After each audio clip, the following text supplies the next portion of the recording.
Listening to Arts and Entertainment Weekly from Wisconsin Public Radio, I'm John Gatto. Easter weekend draws many into reflecting on the life of Jesus of Nazareth, his teachings, his resurrection, his influences on what we know today as Christianity. But there's one aspect of his life, his Jewish influences, that sometimes is overlooked, and that's what local artist Clara Maria Goldstein has focused her energies on the last many years, with a series of paintings of Jesus as a Jew, the publication of a book entitled The Missing Paintings of Jesus as a Jew, and just this past January, publication of a new electronic version of the website, the Rabbi Jesus Art Museum. It's available online at rabbijesusartmuseum.com. Despite her success in recent years as an artist and an author, it's not what she imagined her life would hold, but having accomplished both and continuing now to feel that call to do more, she's glad her life has led her in this direction. Yes, it's been an interesting experience, John. And over not that many years either, right? No, it all happened all of a sudden and quite fast. I became very into it from the very beginning. Now I understand when they talk about an artist being obsessed about a topic, because I think I have experienced it now, that intensity, that you can only think about the art, and then you go to bed and you dream about it because you have been thinking about it for the whole entire day. Take us back to your earliest roots, though. You weren't born here in La Crosse. You arrived here later in life. But tell us a little bit about your roots and then how you found your way into doing the art. First, I was born in Nicaragua to a Catholic family, and I was raised Catholic. I married a Nicaraguan, and when I was 20, I had my daughter with him. And then there was a lot of problems in Nicaragua, and I immigrated to Miami. And I got divorced from that husband. And then I found myself in Miami as a single mom, and I had to learn English. I decided to go to college, and then I continued in law school.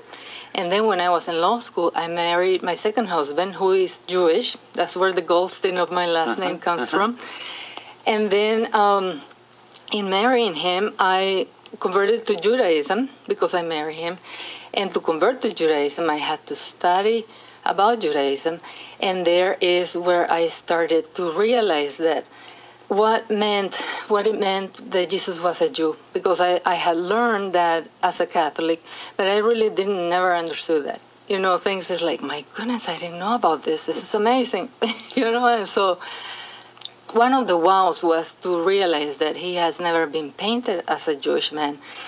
So where did this come from, though? Were you an artist before this? I mean, had you been doing artwork? Yeah, I had been doing artwork, and I think my real thing is to be an artist. But I did not want to go to art school because then I had to support my daughter, and as an artist, it's a very difficult living, And so I thought, I'll do my art on the side. I'll self-teach myself everything. I can take also all the elective classes in art, but I'll get a career where you can go get a job and a salary.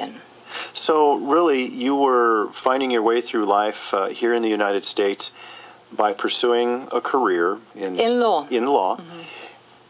But then circumstances allowed you to spend a little bit more time doing artwork, which, as you've suggested, was kind of always there.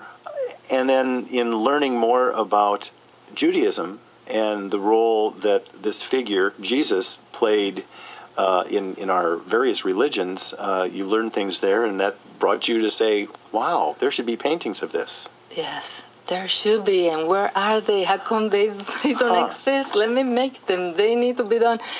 And so we moved here, and then I started to work as a lawyer, too. And then we had 2 kids. And so when we had kids, I went part-time as a lawyer and part-time mom.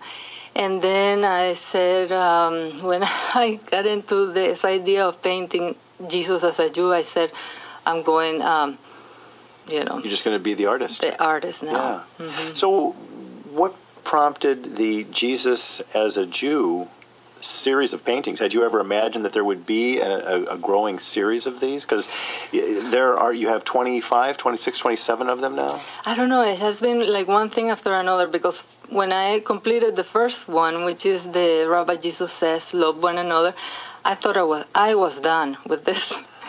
And then I continued doing them, and then I ended up with 25. And then I thought, well, I'm done with this. And then I made the book, and now I'm thinking I'm done. But now you've got 2 more paintings in the works, too. Yeah. So, interesting set of circumstances that has led you up to publishing this book, The Missing Paintings of Jesus as a Jew. Jesus, tell us about your Judaism. That's the full title of the book. It has the artwork in it, but it has passages. It has it's. Yeah. Well, the thing is the life of Jesus from his birth to his death in the light of his Judaism, and so it's from what it says in the Gospels about Jesus' Judaism, but just all put together.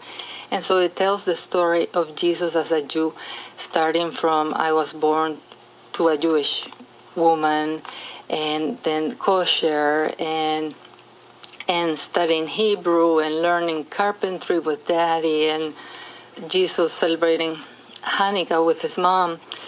That is quoted in the lower portion from John 10:22-23. In the Bible, it says that Jesus celebrated Hanukkah. It's interesting because I never saw that before. As having been brought up in a Christian church.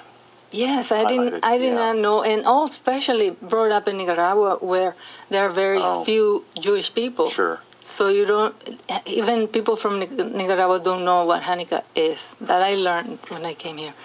The portrayal that you're trying to create, of course, has not been universally received in a popular way. There has been some controversy as you've introduced this theme of Jesus as a Jew through the paintings. How has that changed your approach to works as you continue to do them, or has it? Well, you know, I knew something was going to happen because it's a very emotional topic for a lot of people. So, you know, it really didn't surprise me all that much to hear some people feel defensive about it. And I think that an art that has people talk about it and think about it, it has a message, and it's a good art piece, I guess. Well, I was going to say, if that's the measure of good art, then you've created some good art. I know. Some people say that's the message. Who knows? Well, there are many, many things that one can see in the paintings and in the stories and in this new book, The Missing Paintings of Jesus as a Jew. And you know, John, one great thing is that I had a foreword in the book by a Notre Dame theology professor, and then a great endorsement by Rabbi Benjamin Black in the back. So it's like from both religions, approval from very prominent people, and that gives the book credibility. It's not just an artist talking about Jesus, but it's like these people that know the religions are saying it's okay. Clara Maria Goldstein is a local artist. Her newest publication, an electronic version of the website, the Rabbi Jesus Art Museum, is available online at rabbijesusartmuseum.com. Her book, The Lost Paintings of Jesus as a Jew, is available online through the museum website or at various retail booksellers. And for this week, that's Arts and Entertainment Weekly. Have a wonderful Easter weekend. Thank you for joining us. I'm John Gatto.